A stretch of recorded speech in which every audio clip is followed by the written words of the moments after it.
Dao De Jing Chapter 76. The power of flexibility when alive. The body is soft and supple. In death, it stiffens and hardens.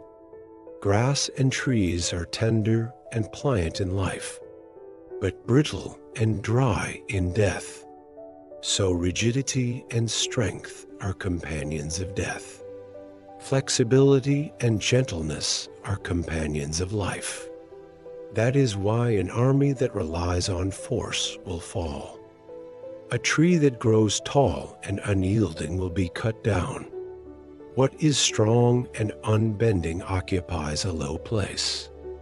What is soft and yielding rises to the top.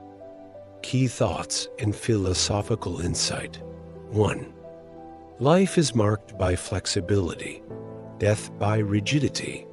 Laozi draws a profound analogy from the natural world.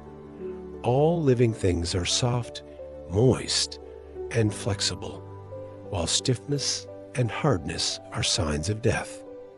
This is true for both the human body and nature.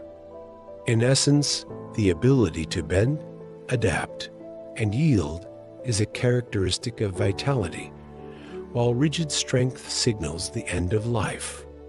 This foundational observation underpins the Taoist ideal of embracing fluidity over resistance. 2.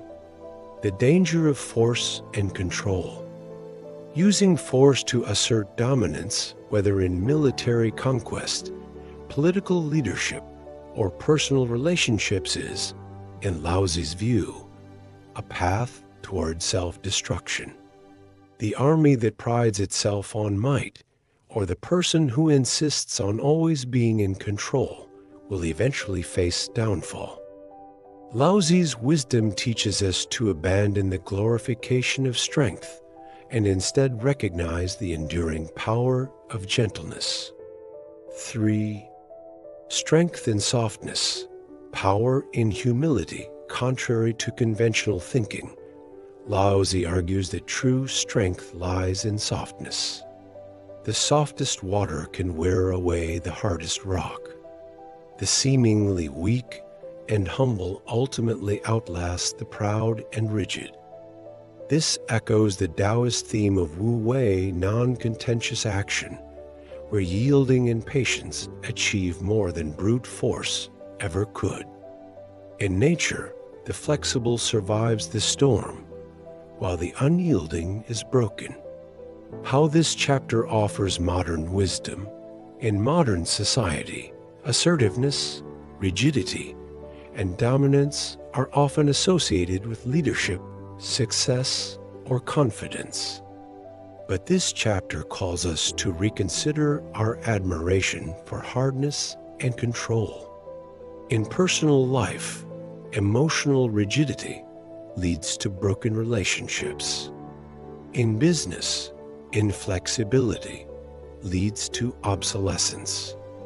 In politics, forceful rule leads to rebellion or collapse.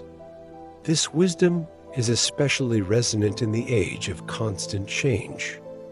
Those who adapt, who stay open, who are humble and responsive, not only survive but thrive.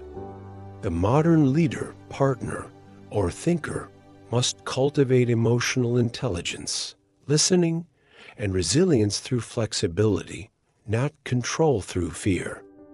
Laozi's teaching encourages us to flow like water, adjusting gracefully and enduring naturally. Chapter 76 contrasts the stiffness of death with the softness of life, urging us to see the true strength in flexibility. Laozi warns that forceful power leads to downfall, while humble softness ensures longevity. What appears weak often contains the deepest power. In every sphere of life, military, political, personal, those who adapt and yield rise above those who force and resist. The Tao guides us to live not by imposing our will, but by harmonizing with the ever-changing flow of life.